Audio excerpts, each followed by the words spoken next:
Halo nurse, bagaimana kabarnya? Semoga dalam keadaan baik. Pada kesempatan kali ini, Asep Konten akan membahas mengenai melakukan pengkajian keluhan utama dengan PQRST. Sebelum kita mulai, jangan lupa untuk like-nya and don't forget to subscribe. Tanpa menunggu lama, kita langsung ke materi. Let's go!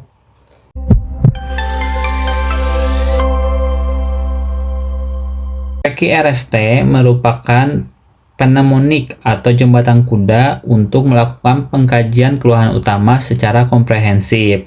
PQRST ini beberapa pendapat ada yang mengatakan hanya berlaku untuk nyeri, tetapi beberapa sumber juga ada yang mengatakan bahwasanya semua keluhan utama dapat dilakukan dengan PQRST, walaupun PQRST yang dilakukan pada selain nyeri itu tidak bersifat komplit atau lengkap. Nah, PQRST sendiri merupakan pneumonik dari P, yaitu dari provoking factors atau faktor yang pencetus faktor, atau juga bisa disebut juga prepitasi atau precipitating seperti itu. Nah, untuk yang bagian V pertama ini berisi terkait dengan apa yang mengakibatkan pencetus dari keluhan utama tersebut. Kemudian berkurang dengan apa dan bertambah dengan apa si keluhan tersebut. Kemudian Q yaitu quality atau kualitas. Nah, ini menjelaskan si keluhan utama tersebut dirasakan seperti apa. Misalkan nyeri, apakah terasa seperti melilit kah, seperti tusuk-tusuk kah, ataukah terasa seperti dipukul. Nah, boleh seperti itu juga. Kemudian R yaitu region atau radiation, yaitu ini menggali terkait dengan keluhan utama itu dirasakan di lokasi tubuh yang mana, menyebar atau tidak. Kemudian selain itu juga ada nggak bagian tubuh lain juga yang sama keluhan utamanya, misalkan nyerinya ada di kepala, apa ada di lokasi yang lain juga, misalkan di kaki, di bahu, kayak gitu. Nah, itu untuk region atau radiation. Kemudian S, severity. Severity ini yaitu berupa rate dari nyerinya atau keluhan yang dirasakan, dan ini biasanya berupa skala. Dan memang dianjurkan menggunakan skala yang terukur. Bisa kalau untuk nyeri itu dengan visual analog scale, atau bisa juga dengan numeric scale, dengan menanyakan langsung ke pasien dari 0 misalkan tidak terasa nyeri sampai 10 yang benar-benar sangat hebat sampai pasien tidak bisa melakukan apa-apa. 0 sampai 10 boleh seperti itu untuk skala. Dan kemudian time ini meliputi sejak kapan keluhan utama itu dirasakan, kemudian apakah hilang timbul terus menerus atau konstan, nah seperti itu. Atau kapan saja munculnya, misalkan setiap sore, setiap malam. Nah, itu juga bisa, itu yang lebih ke time seperti itu untuk pengkajian di bagian T. Lanjut, kita ke contoh PQRST yang nyeri. Nah, ini untuk PQRST nyeri. Di sini contohnya pasien mengeluh nyeri di area ulu hati. Nyeri dirasakan sejak 3 hari lalu, hilang timbul. Kemudian memburuk sejak siang tadi. Nyeri dirasakan melilit dan panas. Menyebar hingga ke daerah dada dan tenggorokan. Nyeri memburuk setelah tadi konsumsi makanan pedas. Berkurang setelah mendapat injeksi obat di IGD dan beristirahat.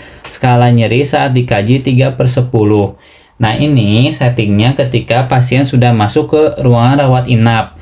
Nah, ruangan rawat inap, sehingga di sini bisa diketahui kalau misalnya skala nyerinya 3/10. Kalau misalnya mau disebutkan dengan skalanya apa, boleh tulisin di sini numeric scale misalkan. Numeric scale 3/10. Jadi walaupun sudah berkurang jauh, yang memang tidak nyeri hebat sekali tapi lebih ke sedang, tetapi di sini kan kondisinya karena sudah dapat obat di IGD kayak gitu. Jadi kalau ini kan terkait dengan nyeri yang dirasakan saat ini. Nah, untuk yang skala nyeri ini masuk ke bagian apa tadi? S, yaitu berupa severity. Lalu di sini pasien mengeluh nyeri. Nyeri ini keluhan utamanya. Kemudian areanya ulu hati, ini berarti masuk ke R. Nyeri dirasakan sejak 3 hari lalu, hilang timbul. Nah, ini masuk ke T, time. Kemudian memburuk sejak tadi pagi. Nah, memburuk. Berarti ini yang P. Precipitating, yang memperburuk dan yang memperingan. Nah, kayak gitu. Kemudian nyeri dirasakan. Nah, ini kualitasnya berarti seperti apa? Melilit dan panas. Berarti ini Q. Menyebar hingga ke daerah dada dan tenggorokan. Nah, ini berarti menjalar. Ini masuk ke bagian yang R. Nyeri memburuk setelah tadi konsumsi. Nah, ini ada yang memburuknya apa, berkurang dengan apa. Nah, ini juga masuk ke P. Nah, ini berarti mencakup ada P, Q, R, S, dan T. Jadi penyusunannya memang bisa dideskripsikan dan dicampur aduk jadi paragraf yang padu. Tapi untuk beberapa juga kalau misalkan mau pengkajian, misalkan keluhan utamanya misalkan nyeri, nanti boleh misalkan P sama dengan apa, jelaskan. Q sama dengan apa, R sama dengan apa, S sama dengan apa, sampai T sama dengan apa. Nah, ini kalau misalnya mau dicoba boleh masukkan yang dari sini ke sini. Ini kayak gini juga boleh. Lanjut kita ke contoh PQRST keluhan yang lainnya. Sekarang PQRST demam. Pasien mengeluh demam sejak 4 hari lalu. Ini masuk ke kategorinya di keluhan utamanya demam. 4 hari lalu berarti ini masuk ke time. Dirasakan hilang timbul, ini juga time. Biasanya 2 jam setelah konsumsi paracetamol di rumah, demam mereda, tetapi siang ini walau sudah konsumsi obat masih demam dan tidak membaik. Ini konsumsi di rumah mereda, berarti kan yang mengurangi. Ini masuk ke P. Terus demam dirasakan sebadan-badan, ini kan lokasinya berarti ya, ini R. Demam berkurang setelah mendapat terapi paracetamol injeksi 1 gram IV di IGD dan diberikan cairan infus. Demam bertambah bila sudah tidak diberikan obat keesokan harinya jika di rumah. Nah, ini berarti berkurang dan bertambah. Ini masih masuk ke P. Terus demam dirasakan berdenyut. Nah, berdenyut ini berarti kualitasnya ya, terutama di bagian kening kepala. Nah, ini bisa masuk ke R.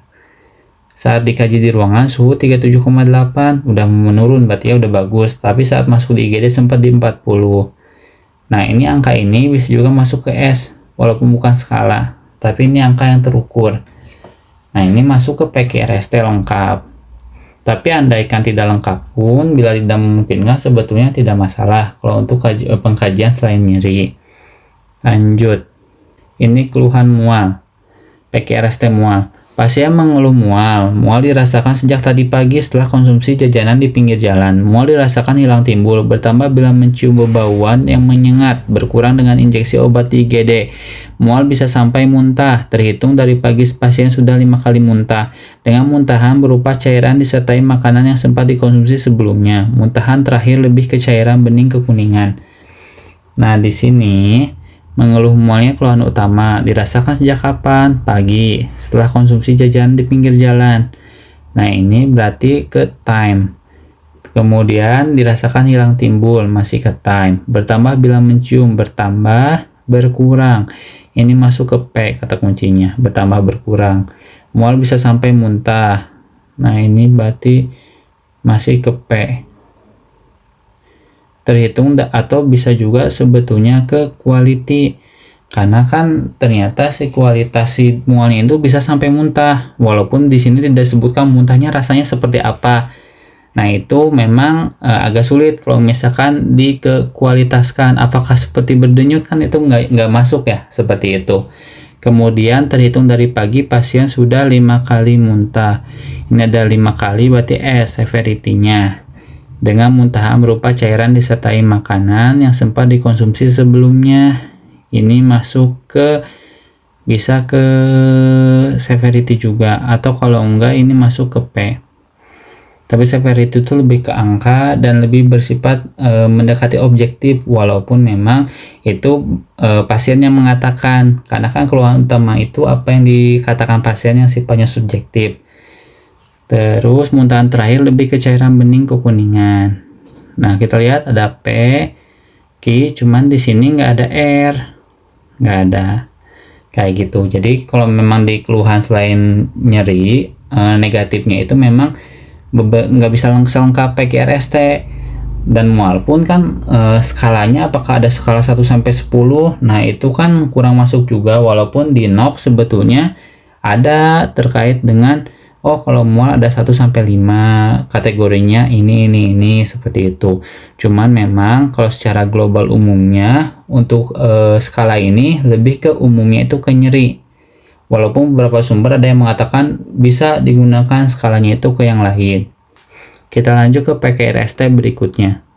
Oke, PQRST diare. Pasien mengeluh BAB cair sejak kemarin sore. BAB cair dirasakan terus-menerus sejak semalam sampai pagi ini. Terhitung sudah 12 kali, harus bolak-balik ke WC. BAB cair dirasakan melilit di perut. Kotoran berbentuk cair berlendir. BAB cair dirasakan memburuk bila konsumsi makan atau minum. Berkurang bila tidak makan apa-apa dan konsumsi obat dari IGD yang 2 tablet atau Antalfugit. Kita bedah. Mengeluh BAB cair, ini keluhan utamanya. Sejak kapan? Kemarin sore, berarti ini time. BAB cair dirasakan terus-menerus, ini juga masih ke time. Sejak semalam sampai pagi, terhitung sudah 12 kali. Nah, 12 kali ini bisa ke S. Masuk bolak-balik ke WC. BAB cair dirasakan melilit, ini ke Q. Kotoran berbentuk cair berlendir. Kemudian ini juga bisa ke Q, kualitasnya. BAB cair dirasakan memburuk dan berkurang. Ini masuk ke P bila tidak makan apa-apa dan konsumsi obat. Oke. P, Q, yang nggak ada R. Nah, nggak ada R-nya. Seperti itu, berarti ada yang kurang tapi nggak apa-apa karena agak susah juga kalau misalnya kita menyebutkan oh diarenya di anus, kita kan udah pasti ya sebetulnya karena dari pembuangan, saluran pembuangan. Kecuali kalau misalkan oh diarenya ternyata muncul dari saluran kolostomi, kalau pasiennya punya kolostomi, yaitu beda cerita. Kalau mau dimasukin boleh, dimasukkan gitu boleh. Lanjut. Oke, udah beres. Nah, sekarang kita rekap dulu terkait PQRST. Jadi P ini sekali lagi ke prepititasi, jadi kata kuncinya yaitu bertambah dengan apa keluhannya dan berkurang dengan apa. Nah, ini untuk P. Untuk kualitas itu seperti apa kata kuncinya. Jadi apakah seperti tusuk kualitasnya itu, apakah berdenyut atau seperti apa bentukannya, boleh, atau karakteristiknya. Terus R itu ke region to radiation, jadi lokasi di mana nyebar atau tidak itu. Terus S severity, ini untuk ngeret dengan skala atau berupa angka ukuran, boleh dimasukkan untuk severity. Time itu terkait waktu itu terkait dengan kapan. Kemudian sifatnya, ya maksud sifatnya itu apakah hilang timbul, apakah terus menerus, atau tiap sore tiap malam, bisa kayak gitu. Ini untuk pengkajian PQRST. Paling cukup sekian untuk materi asep konten pada kesempatan kali ini. Kurang lebihnya mohon maaf. Kalau misalnya suka dengan konten ini, jangan lupa untuk like-nya and don't forget to subscribe. Kalau ada masukan atau request materi, boleh ditulis di kolom komentar. Sampai jumpa di pertemuan asep konten selanjutnya. Wassalamualaikum.